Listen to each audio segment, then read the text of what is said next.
Welcome on in, guys. Tobin here with you, and thanks for checking out the channel.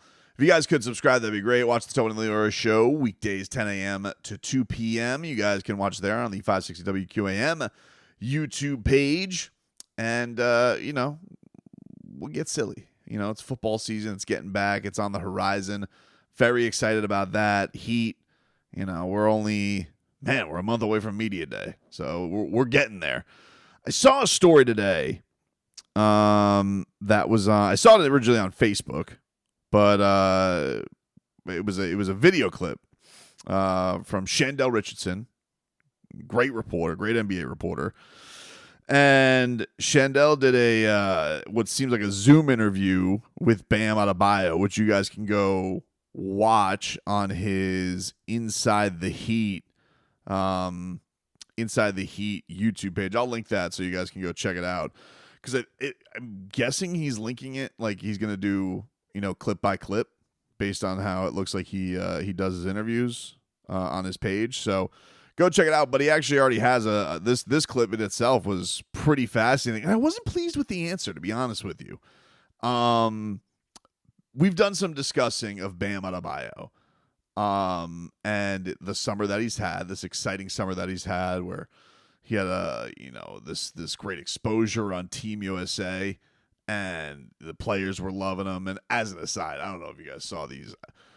I couldn't bear to read the quotes because I'm just like, do I really want to torture myself with the Jason Tatum column?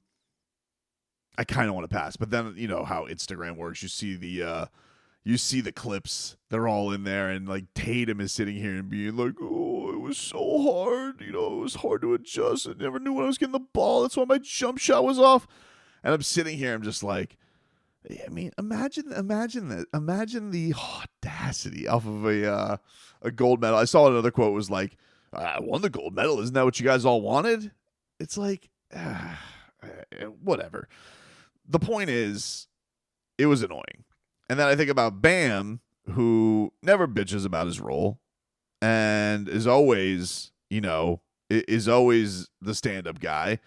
Maybe he needs a little bit more of that Jason Tatum diva in him, I guess. I don't know. But I saw this quote from Shandel because Shandel asked him about being the number one option. And it was, it was interesting because, you have the summer where Eric Spoelstra is seeing Bam playing amongst the best of the best and seeing how he could be different playing out of the center position and seeing how Bam was with a successful three-point shot. And these are elements that you saw. Like, I know he gave D Wade the business a little bit, like, oh, he didn't shoot the three. We got it. But he shot the three a little bit last year. And as I said, I'd love to see that number just skyrocket this year with attempts. But, Shandel asks him in this piece, he asks him about being the number one option if Spo came to be the number one option. And Bam is saying, quote, the biggest thing for me is winning. If Spo tells me, look, you've got to be the number one option, I'll put my hat on and be the number one option. But I feel like being the number one option doesn't mean getting up the most shots. You got guys like Lou Williams, who was six man, they probably had more shot attempts. You know who else did that on the team? On his team, he's aware. And he also says, for me, being the number one option means I've got to make sure everybody's in their right spots, right time, checking foul counts, being aware of everything, and not just worried about scoring. No. That's not what that means, Bam. That's not what the number one option is, okay? That is you doing your heat culture, hypnosis, zombie stuff that they have drilled into your head that you gotta be unselfish and that you gotta make sure everybody's in place and that you gotta be out there and you gotta be setting screens and you gotta be getting assists for it. No, that's not what that means. When you're the number one option, it means you're the dude, all right? When you were saying at the end of the season that you wanted to go out there and you wanted to hit game-winning shots, game-winning threes, ball in your hand, clock winding down, onions and buckets on the line, jump shots. That's what that means, dude. We all know what it means. You're not going to sit here and play semantic samurai with Shandel Richardson or any other Heat Nation who's reading this and being like, because I'm going to tell you right now, dude, as Shandel's article makes the rounds on Heat Twitter and Heat Reddit and all the other places, I'm reading this and I'm going to tell you what they're going to say. They're gonna, this is why we don't think you could be a number one option, because you wanna play good cop to everybody else's bad cop. Because I'm going to tell you one thing, Tyler, if you gave him the number one option, he'll put up even more shots if you just even gave him the inclination. Jimmy Butler, who we all look to right now currently as biggest needle mover, number one option, he's going to get the shots at the end of the game. Probably going to be a three on the wing that we don't really feel like is going to go in. Maybe once every 8 tries it does. But no, nobody has ever said in the history about, hey, number one option. I don't think Kobe Bryant ever kept Bam, I know you're a Kobe guy. And the man was an assassin. I don't think in the history of Kobe Bryant that knowing how many fouls Lamar Odom and Derek Fisher had ever came across his mind. Just saying. I don't think so. Maybe I'm wrong. You know what? Somebody will probably find a Mamba mentality that he memorized it all. But I'll just look to D Wade. And I'm going to tell you something, dude. That was Udonis stuff, not D Wade stuff. And I don't know if you got back to Miami and all of a sudden Udonis Haslem's back in the air, goes, but you got to make sure you got everybody's foul stuff. And I love Udonis Haslem, and there's honor in that, and he's the best, and he's a Heat legend, and you know, he's the OG. All right, that's all great. However, I need you to heed whatever assassin stuff that you got from Flash. I need that to be the number one option stuff, not. It doesn't mean I need to take the most shots. This is going to be the same nonsense that has you taking a ton of shots in December and November, and then all of a sudden, Groundhog's Day is going to come, and you know what's going to happen, Bam? You're going to be taking 10 shots a game. Same thing every time. We can set our watch to it.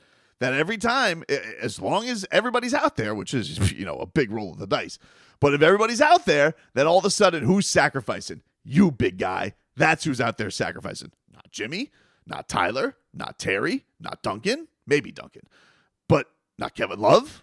All right, not maybe a little bit of Nico. Jaime is going to be taking shots. Dude, what are we doing here? The keys are yours, all right? Look, we don't know what the future holds for Jimmy Butler and the Miami Heat. I hope it is until he retires. I hope you guys have a beautiful partnership, and I hope you raise a Larry O'Brien trophy together. That is Heat fan dream scenario. However, I would like to say, number one option, this unselfish thing, they cannot blend, okay? You cannot be number one option unselfish chameleon. That doesn't work, dude. And I read these quotes, and I'm just like, this man is so because you know what? It is admirable. It is winning attitude. It is not all just about buckets. He does defend. He is a two-way player. He facilitates. He screens. He gets everybody open. He's covering for people's asses, right? That's why Eric Spoelstra loves him. But dude, we want buckets. That's what the fan base wants. And this whole dude, you brought Lou Williams into the argument. What? No. I don't like it. I don't like it one bit. I want you to take the damn wheel and because you earned it. You earned it with everybody else missing these damn games over the years. You earned it. The team and the franchise clearly trust you. And by the way, with them investing in you, don't let them try this hocus pocus nonsense. Like, oh, come on, man, we invested in you. Don't worry about your bag. We maxed you out, baby. No, that is some heat culture mind games they're playing on you, dude. All right, there's nobody on the roster that's more heat culture than you. It is not possible for them to program more of a perfect heat culture cyborg. Alonzo Mourning knew it when you were 19 years old, okay? But now is the time where you get to take what's yours and you get to go take big-time shots.